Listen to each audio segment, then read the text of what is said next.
श्रीमन्नारायण नारायण हरि हरि ओम। श्रीमन्नारायण नारायण हरि हरि ओम।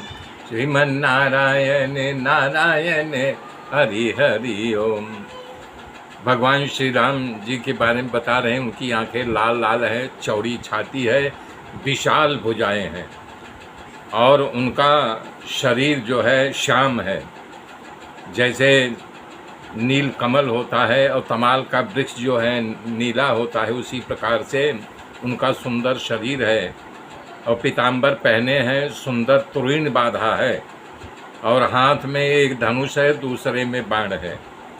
तो श्याम और गरीर वर्ण के भगवान दोनों भाई परम सुंदर हैं। विश्वामित्र को ऐसा लगा कि आज मुझे बहुत बड़ा खजाना मिल गया है, इतने खुश थे। तो बोल रहे हैं कि ये ब्राह्मणों के सेवक है, इसलिए मेरे वचन को मान करके अपने पिता को छोड़ करके हमारे साथ चले हैं। मार्ग में जाते समय मुनि ने ताड़का को दिखाया और आवाज़ सुनते ही ताड़का बहुत जोर से शब्द करके दौड़ी। भगवान ने एक ही बाण में उसको धराशायी कर दिया। मर तो गई लेकिन तुरंत दयावश अपने धाम को भेज दिया। तब विश्वामित्र ने चित्त में विचार किया कि मैंने अपने स्वामी को पहचान लिया है। फिर लीला पूर्ण करने के लिए ऐसी विद्या दी, बला और अति बला, जिससे भूख और प्यास न लगे।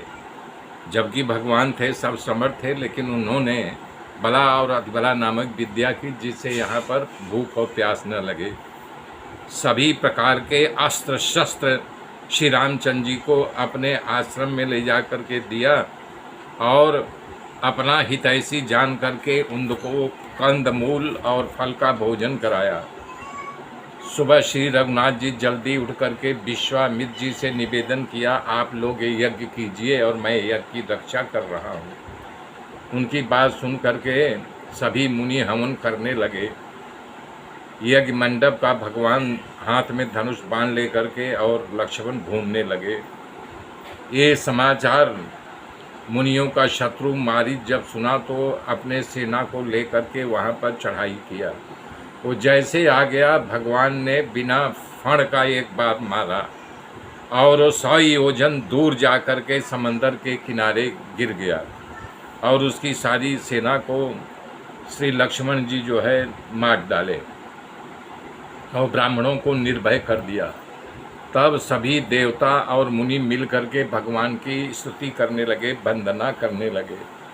तह पुनि कछुक दिवस रघुराया, रहे कीन विप्रन परदाया।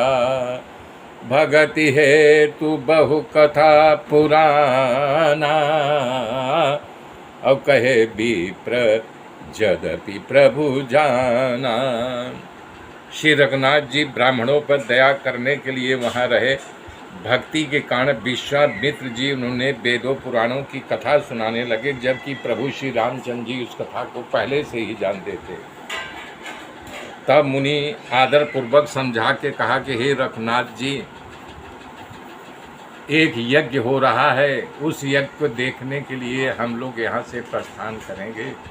उनकी आज्ञा मान करके प्रभु श्री रामचंद्र जी मुनि के साथ यज्ञ देखने के लिए चले। मेरे साथ बने रहिए, आगे की गाथा फिर कल जोड़ूंगा। तब तक के लिए जय श्री राम।